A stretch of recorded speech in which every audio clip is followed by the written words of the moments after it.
Hello welcome friends, स्वागत है आप सभी का एक और नए इन्फॉर्मेटिव वीडियो में। दोस्तों, आज की इस वीडियो में हम बात करने वाले हैं जो कि आपका आरपीएफ एग्ज़ाम हो चुका है। प्रीवियस ईयर्स क्वेश्चन जो कि आपके जीएस के 50 क्वेश्चन आते हैं। 2019 17 जनवरी शिफ्ट 1 का ये पेपर है दोस्तों, जो कि यहाँ पर प्रीवियस ईयर क्वेश्चन है जो कि आप देख सकते हैं। आज हम बात करने वाले हैं उन 50 क्वेश्चन की और उसका आंसर भी बताएंगे, तो वीडियो में बने रहेगा शुरू से अंत तक। यदि आप चैनल पर हैं तो प्लीज़ सब्सक्राइब करके बेल आइकन को प्रेस कर दीजिए। तो चलिए स्टार्ट करते हैं। यहाँ पर सबसे पहला प्रश्न हमारा, निम्नलिखित में से कौन सा विकल्प कबड्डी खेल से संबंधित है। तो यहाँ पर आपको 4 ऑप्शन दिए हुए हैं, तो इसका राइट आंसर हो जाएगा ए के एफ आई वैकल्पिक 4। अगर हम चारों ऑप्शन पढ़ते हैं तो यहाँ पर थोड़ा दोस्तों वीडियो लॉन्ग हो जाएगा, तो इसी वजह से जो भी डायरेक्ट आंसर है वो हम आपको बता दे रहे हैं। फिर अगला प्रश्न है दोस्तों, भारतीय राष्ट्रीय कांग्रेस की स्थापना हुई थी। तो इसका राइट आंसर हो जाएगा 1885 में। अगला प्रश्न है दोस्तों आपका, निम्नलिखित में से कौन सा एक आणविक अखंड है। तो इसका राइट आंसर हो जाएगा आर्गन। ऑप्शन नंबर डी इसका सही है। अगला प्रश्न है दोस्तों, इनमें से कौन सा अंडमान और निकोबार द्वीप समूह को अलग करता है। तो ये 10 डिग्री क्रीक, इसका राइट आंसर हो जाएगा, जो कि अंडमान और निकोबार द्वीप समूह को अलग करता है। अगला प्रश्न है, क्षय रोग और टीबी रोग किसके कारण होता है। तो इसका राइट आंसर हो जाएगा बैक्टीरियल वैकल्पिक 1। ऑप्शन नंबर डी इसका सही है। अगला प्रश्न है, घर्षण के कारण एक दूसरे के संपर्क में दो सतहों की सापेक्ष गति डैश डैश है। तो इसका राइट हो जाएगा संघर्ष, यानी घर्षण के कारण एक दूसरे के संपर्क में दो सतहों की सापेक्ष गति संघर्ष है। अगला प्रश्न है, कोलरू झील यहाँ डैश डैश के त्रिकोण में पाई जाती है। तो कोलरू झील आपका राइट आंसर हो जाएगा बी, गोदावरी और कृष्णा। कोलरू झील आपका गोदावरी और कृष्णा के त्रिकोण में पाई जाती है। अगला प्रश्न, लोकसभा में कितने एंग्लो इंडियन सदस्य मनोनीत किए जा सकते हैं। तो यहाँ पर 2 है। ऑप्शन नंबर ए आपका सही हो जाएगा। लोकसभा में 2 एंग्लो इंडियन सदस्य मनोनीत किए जा सकते हैं। अगला प्रश्न है, यदि किसी व्यक्ति के दोनों संसद भवन के लिए चुना जाता है तो उस व्यक्ति को घर के वांछित हाल के भीतर काम करने के बारे में सूचित किया जाना चाहिए। तो इसका राइट आंसर हो जाएगा 10 दिन। अगला प्रश्न दोस्तों, कोशिका के नाभिक का आविष्कार किसने किया। तो कोशिका के नाभिक का आविष्कार दोस्तों रॉबर्ट ब्राउन ने किया था। ये भी मोस्ट इंपॉर्टेंट क्वेश्चन, आप इसको याद कर लीजिएगा, ये आपके एग्जाम में आ सकता है। अगला प्रश्न दोस्तों, अशोक स्तंभ सिंह कहाँ है। तो इसका राइट आंसर हो जाएगा सारनाथ, जो कि आपका ऑप्शन नंबर बी इसका राइट आंसर हो जाएगा। अगला प्रश्न, निम्नलिखित में से कौन सा एक लकड़ी की लुगदी पर रासायनिक प्रतिक्रियाओं द्वारा बनाया गया फाइबर है। तो इसका राइट आंसर हो जाएगा रियान। ऑप्शन नंबर डी आपका राइट आंसर है। अगला प्रश्न है दोस्तों, रियो पैरालंपिक 2016 में पहली बार भारतीय महिला पैरालंपिक पदक की विजेता दीपा मलिक ने कौन सा पदक जीता। तो ये रजत जीता था, रजत पदक। इसका ऑप्शन नंबर बी सही हो जाएगा। जो कि हाल ही में ओलंपिक वगैरह हुए हैं, उनसे भी क्वेश्चन बन सकते हो, तो उसको भी आप एक बार देख लीजिएगा, अभी हाल ही में जो हुए हैं। दक्षिण भारतीय मंदिरों के प्रवेश द्वार को डैश डैश कहा जाता है। तो दक्षिण भारतीय मंदिरों के प्रवेश द्वार को गोपुर कहा जाता है। ऑप्शन नंबर ए आपका राइट आंसर है। अगला प्रश्न है, भविष्य की पीढ़ियों की ज़रूरतों को पूरा करने की क्षमता को धक्का दिए बिना वर्तमान पीढ़ी की ज़रूरतों को पूरा करने की क्षमता विकसित करना इस वाक्य को क्या समझाता है। तो ये सतत विकास इस वाक्य को समझाता है। ऑप्शन नंबर बी आपका राइट आंसर हो जाएगा। अगला प्रश्न है, सापेक्ष घनत्व इकाई है। तो ये कोई इकाई है। ऑप्शन नंबर ए इसका राइट आंसर हो जाएगा। अगला प्रश्न है दोस्तों, दिल्ली के निम्नलिखित में से किस लोकप्रिय सुल्तान ने अलाई दरवाज़ा का निर्माण कराया था। तो अलाई दरवाज़ा का निर्माण दोस्तों अलाउद्दीन खिलजी ने कराया था। ऑप्शन नंबर बी इसका राइट आंसर हो जाएगा।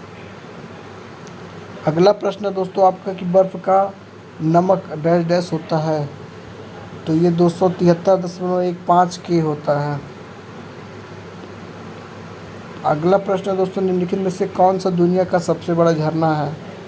तो दुनिया का सबसे बड़ा झरना दोस्तों एंजल फॉल्स है। ऑप्शन नंबर डी इसका राइट आंसर हो जाएगा। अगला प्रश्न है दोस्तों, सत्यमेव जयते शब्द किस उपनिषद में है।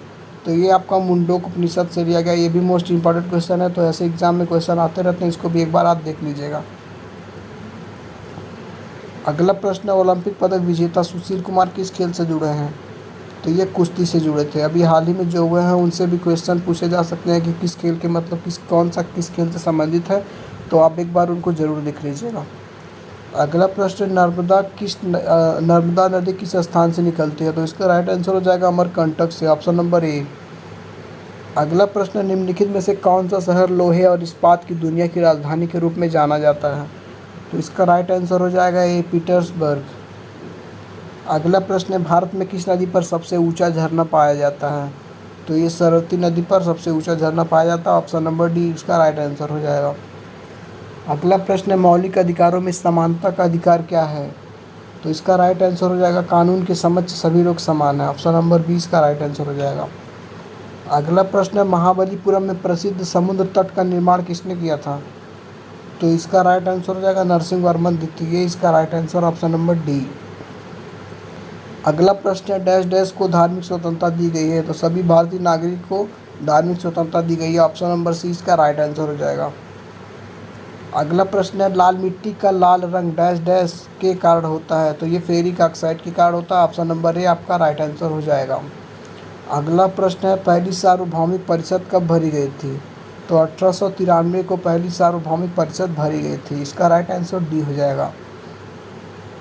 अगला प्रश्न है, अर्थशास्त्र में वैकल्पिक कार्यक्रम का अर्थ क्या है, तो ये दीर्घकालिक योजना अर्थशास्त्र में वैकल्पिक कार्यक्रम का अर्थ है, ऑप्शन नंबर ए इसका राइट आंसर हो जाएगा।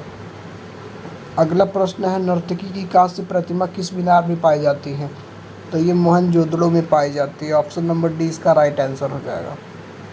अगला प्रश्न है, शुक्र अपने अक्ष डैश से डैश तक घूमता है, तो शुक्र अपने अक्ष के पूर्व से पश्चिम तक घूमता है, इसका ऑप्शन नंबर सी हो जाएगा राइट आंसर। अगला प्रश्न है, धर्मनिरपेक्ष राज्य का क्या अर्थ है, तो धर्मनिरपेक्ष राज्य का अर्थ होता है सुरक्षित, ऑप्शन नंबर डी इसका राइट आंसर हो जाएगा। अगला प्रश्न है, भारतीय अर्थव्यवस्था में प्रयुक्त प्रणाली कौन सी है, तो ये ऑप्शन नंबर डी हो जाएगा मिश्रित अर्थव्यवस्था। अगला प्रश्न, राज्य का राज्यपाल कौन है, तो राज्य का राज्यपाल कैबिनेट होता है, ऑप्शन नंबर सी। फिर अगला प्रश्न है दोस्तों कि दुनिया का डैश डैश सर्वोच्च शिखर है, तो ये माउंट एवरेस्ट हो जाएगा, जो कि ये सब मोस्ट इंपॉर्टेंट क्वेश्चन एक बार आप देख लीजिएगा, एग्जाम में आते रहते हैं, तो ये भी रिपीट हो सकते हैं, तो इनको ध्यान से आप देख लीजिएगा। अगला प्रश्न है, योग के प्रकारों में अर्ध पद्मासन की स्थिति क्या है, तो ये आधा लीली है, ऑप्शन नंबर सी इसका राइट आंसर हो जाएगा। अगला प्रश्न है, यदि संसद अनुमोदन नहीं करता तो अध्यादेश की अधिकतम अवधि 6 महीने और 6 सप्ताह है, ये इसका राइट आंसर हो जाएगा। अगला प्रश्न है, वास्तुकला में पंचायत शैली डैश डैश किससे संबंधित है, तो ये मंदिर से संबंधित है, ऑप्शन नंबर डी इसका राइट आंसर हो जाएगा। अगला प्रश्न है, आर्टिस्ट जिम्नास्टिक किस कंपनी से जुड़ा है, तो ये विश्व चैलेंज कप से जुड़ा हुआ है, यहाँ पर शायद मिस्टेक होगा, थोड़ा बहुत कप रहना चाहिए।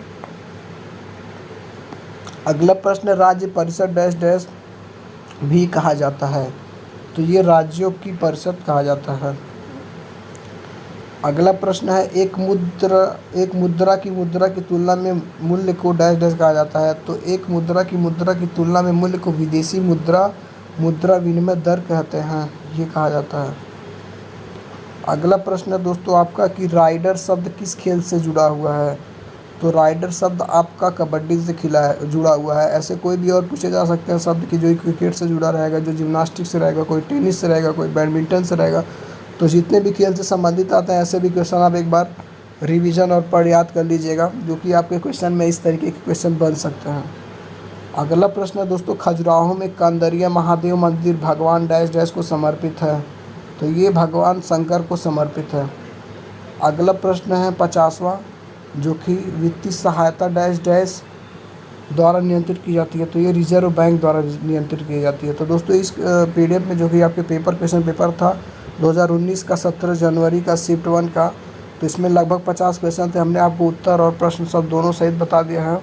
तो बाकी हमारे यहाँ पर क्वेश्चन पढ़ते हैं, रीजनिंग वगैरह के आते हैं, तो इसका पीडीएफ पाने के लिए आप हमारे टेलीग्राम चैनल को ज्वाइन सकते हैं, डिस्क्रिप्शन में लिंक है। आशा करता हूँ ये आपको वीडियो पसंद आएगी। ऐसे ही और वीडियो पाने के लिए और कोई भी डाउट हो तो आप कमेंट कर सकते हैं, आपको किस तरीके का वीडियो चाहिए वो भी कमेंट कर सकते हैं। मिलते हैं फिर अगले वीडियो में, तब तक के लिए धन्यवाद। इसको आप देख जरूर लीजिएगा और शेयर कर दीजिएगा दोस्तों को, और चैनल पर है तो प्लीज़ सब्सक्राइब कर दीजिएगा। वीडियो देखने के लिए बहुत बहुत धन्यवाद।